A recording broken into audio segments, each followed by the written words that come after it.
मेरे तलब के तकाजे पर गौर करना ए साहिब, मैं दिल्ली में आप तक आया हूं मध्य प्रदेश का होकर। 140 वर्षों के अपने गौरवशाली इतिहास को संजोने वाली कांग्रेस पार्टी के आज इस राष्ट्रीय कार्यालय में आप सभी लोकतंत्र के सजग पहरेदारों का मैं मध्य प्रदेश कांग्रेस कमेटी की ओर से और अखिल भारतीय कांग्रेस कमेटी की ओर से आपका स्वागत करता हूं और आपको अपना प्रणाम निवेदित करता हूं। मैं आज इस राष्ट्र के हृदय प्रदेश मध्य प्रदेश की पीड़ा लेकर अपने इस राष्ट्रीय कार्यालय में आपके समक्ष आया हूं। पिछले 20-22 वर्षों से मध्य प्रदेश में भारतीय जनता पार्टी की सरकार है और बहुत ही पीड़ा के साथ, वेदना के साथ ये बात मुझे कहना पड़ रही है कि जिस मध्य प्रदेश को पूरे देश में गौरवशाली और समृद्ध प्रदेश के तौर पर जाना जाता था, उस मध्य प्रदेश को इन 2 दशकों में भारतीय जनता पार्टी के मुख्यमंत्रियों ने कलंकित किया है। सामान्य तौर पर मध्य प्रदेश आरएसएस की संघ की कार्यशाला तो है ही, भ्रष्टाचार की भी कार्यशाला है। जो दंश इस देश का युवा पेपर चोरी के माध्यम से, नीट के एग्जाम में करप्शन के माध्यम से अभी भोग रहा है, ये जो दैत्य जिसका इतना विकराल रूप पूरे देश में दिखाई दे रहा है, ये दैत्य का जन्म मध्य प्रदेश की धरती पर ही हुआ है। मुझे बहुत दुख के साथ कहना पड़ता है कि इसकी शुरुआत मध्य प्रदेश में व्यापम से हुई। एक ऐसा व्यापम, एक ऐसा घोटाला, एक ऐसा भ्रष्टाचार जो मध्य प्रदेश की एक पीढ़ी को पूरा निगल गया। और इस दैत्य का आप विकराल रूप देखिए कि आज पूरे देश में इसने युवाओं का भविष्य समाप्त कर दिया है। युवाओं के विषय को हमेशा राहुल गांधी जी ने उठाया है और मुझे इस बात को कहते हुए कतई परहेज नहीं है कि आदरणीय राहुल गांधी जी ने जब जब कोई विषय इस देश के समक्ष रखा है, थोड़े समय बाद इस देश में उसका सत्यापन हुआ है। चाहे वो चौकीदार चोर की बात हो, चाहे कोरोना के महामारी के संकट की बात हो, चाहे ये पेपर चोरी और वोट चोरी की बात हो। मैंने तो सामान्य तौर पर हम लोग सुनते थे बचपन में कि राजनीतिक पार्टियां जो होती हैं वो चंदे से चला करती हैं, पर पहली बार ऐसा देखा है कि कोई पार्टी ऐसी भी है जो चंदा भी खाया जा करती है। राम मंदिर पर जो चंदा चढ़ा, जो चढ़ावा चढ़ा, उसको भी भारतीय जनता पार्टी ने खा लिया। जो लोग देश में राम राज्य को स्थापित करने की बात करते थे, देश में राम राज्य का सपना दिखाते थे, बहुत ही दुर्भाग्यपूर्ण इस देश की स्थिति है कि वो राम राज्य का सपना इस देश में टूट चुका है। स्वप्न बहुत सुंदर होते हैं लेकिन क्षण में मिट जाते हैं। जैसे क्षण भंगुर है जीवन, वैसे ही सपने होते हैं। स्वप्न देखना है तो देखो लेकिन सोच समझ कर देखो। सपने बड़े क्रूर होते हैं, सपने सदा चूर होते हैं। भारतीय जनता पार्टी ने, आरएसएस ने इस देश के युवाओं को, इस देश के लोगों को, इस देश के धर्म प्रेमियों को जो सपने दिखाए हैं, वो एक एक करके सारे सपने टूटते जा रहे हैं, चूर होते जा रहे हैं। और दुख की बात यह है कि इस देश का जो गौरवशाली इतिहास है, जिस सत्य की राह के लिए, धर्म की राह के लिए पूरे विश्व में हमारी पहचान है, जो हमेशा हम कहते हैं विश्व गुरु की बात, तो उसका जो मूल आधार हमारा धर्म और सत्य है, आज वो पूरे विश्व में कलंकित हो चुका है।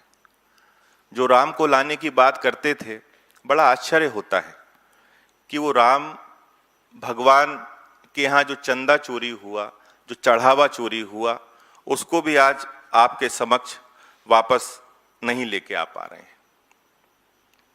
चंदा हमेशा किसी तंत्र के लिए होता है और चढ़ावा वास्तव में ईश्वर के लिए होता है। चंदे की चोरी करना तो पाप है, चढ़ावा तो साक्षात आपने ईश्वर को अपना सर्वस्व भाव के साथ न्यौछावर किया है, उसको चोरी करना तो महापाप है। आपके माध्यम से विनम्र प्रार्थना करना चाहता हूं कि इस पर निश्चित तौर पर जब हर बात का श्रेय इस देश के प्रधानमंत्री लेना चाहते हैं, बड़े अग्रसर रहते हैं, आतुर रहते हैं, तो इस पर भी उनको संज्ञान लेना चाहिए और दोषियों पर एक बड़ी कार्रवाई होनी चाहिए। ये आप सभी के माध्यम से मैं बोलना चाहता हूं। आप सभी लोग लोकतंत्र का जो हमारा चौथा स्तंभ होता है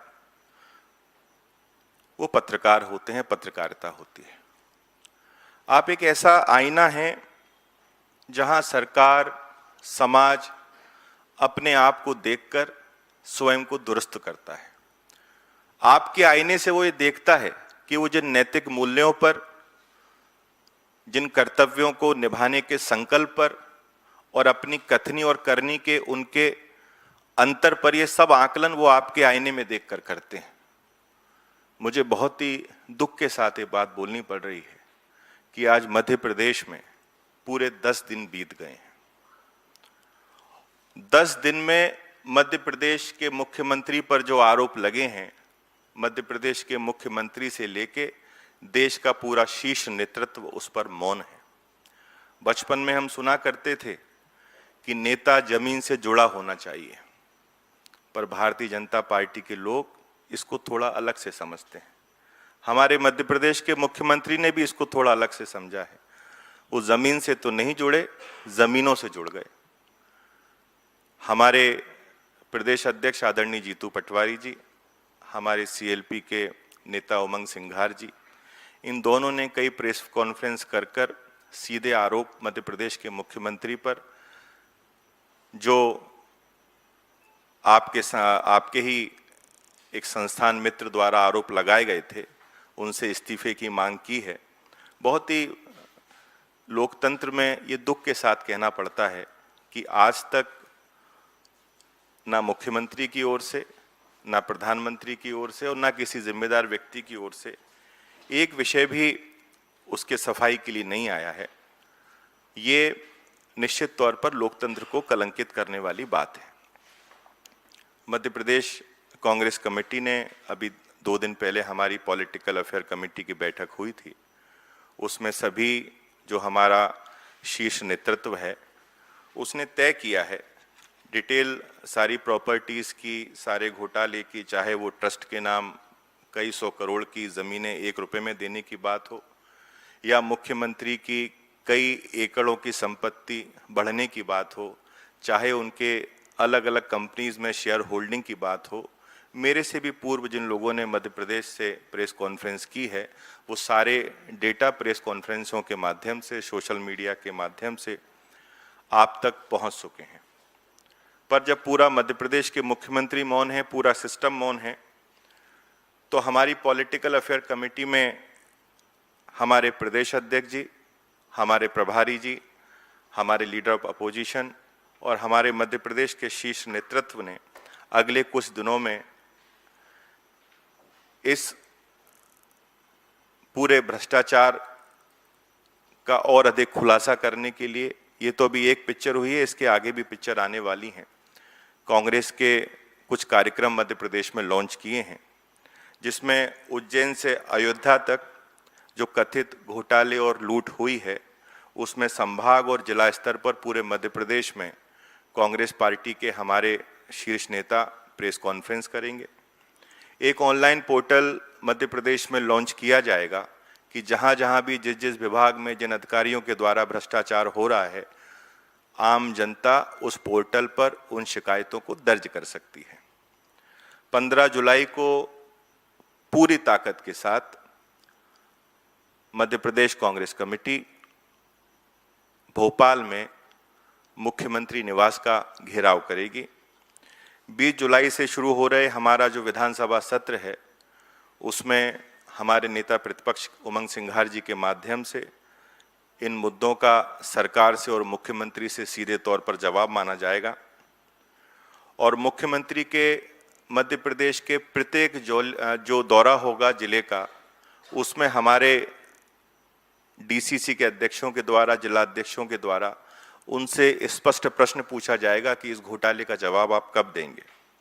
यदि इसके बाद भी सरकार नहीं जागी तो उज्जैन में हम लोग ऐतिहासिक आंदोलन करेंगे और कोशिश करेंगे कि ये जो दिल्ली में जिनके कानों पर जूं नहीं रह रही है, उज्जैन से इनके कानों तक वो आवाज़ पहुँचे। और सरकार हमारा हमेशा ये मांग रहेगी कि सरकार इस पर एक श्वेत पत्र जारी करे, और यदि श्वेत पत्र जारी नहीं करती तो उज्जैन भूमि प्रकरण में सुप्रीम कोर्ट के सेवानिवृत्त न्यायाधीश के द्वारा निगरानी की जाए, न्यायिक समिति का गठन हो। जांच पूरी होने तक मुख्यमंत्री मोहन यादव को अपने पद से इस्तीफा दे देना चाहिए। ऐसी नैतिकता पहले भी कांग्रेस में कई लोग दिखा चुके हैं, बतौर मुख्यमंत्री और बतौर कैबिनेट मंत्री। अंत में एक बात और बोलना चाहता हूं, चूंकि भारतीय जनता पार्टी सारी राजनीति धर्म पर आधारित करती है, झूठे सपनों पर आधारित करती है कि आग ना लगाओ यूं सत्य की राह पर, जल गई जो पूरी ये तो राख कौन उठाएगा। धन्यवाद।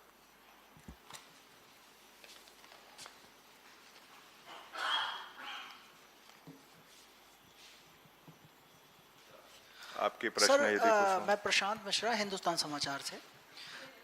सर इधर। जी प्रशांत जी।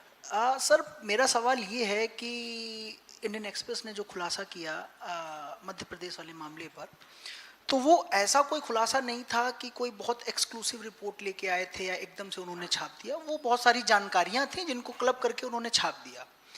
तो मेरा सवाल यही है कि अगर वो जानकारियां इंडियन एक्सप्रेस को मिल सकती थी, तो नेता तो विपक्ष की पार्टी होते हुए, दूसरी सबसे बड़ी पार्टी होते हुए प्रदेश में, आप लोगों के पास ये जानकारियां क्यों नहीं थी, या आप लोगों ने उससे पहले इस पर ये क्यों नहीं किया कुछ भी?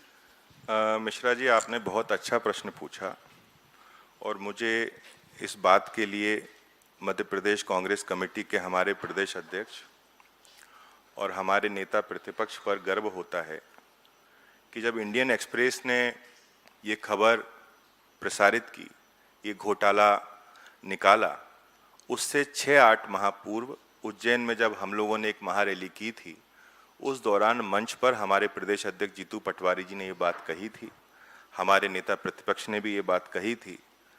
पर आप देख रहे हैं कि किस प्रकार से जो हमारा लोकतंत्र का चौथा सशक्त स्तंभ है इस देश में, उसको किस प्रकार से कंट्रोल किया गया है, ये किसी से छुपा नहीं है। दुख की बात यह है कि जब इंडियन एक्सप्रेस ने ये बात निकाली तो पूरे देश ने इसको छापा और जाना, पर हमारे प्रदेश अध्यक्ष चीख चीख के बाद चिल्लाते रहे कि मध्य प्रदेश अब भ्रष्टाचार की कार्यशाला हो गया है। पूरे देश में इस बात को कहीं स्थान नहीं मिला। और ये केवल कोई एक मुद्दा नहीं है, इसके पहले नर्सिंग के तमाम सारे घोटाले हुए, किसान लगातार आत्महत्या कर रहे हैं, युवा आत्महत्या कर रहे हैं। पर बहुत ही तानाशाही वाला शासन है कि जहां पर आम व्यक्ति की आवाज़ को और ऐसे लोगों की आवाज़ जो आम व्यक्ति की आवाज़ को उठाना चाहते हैं, सशक्त लोग हैं, मजबूत लोग हैं, उनकी आवाज़ को भी इस लोकतांत्रिक व्यवस्था में दबा दिया जाता है।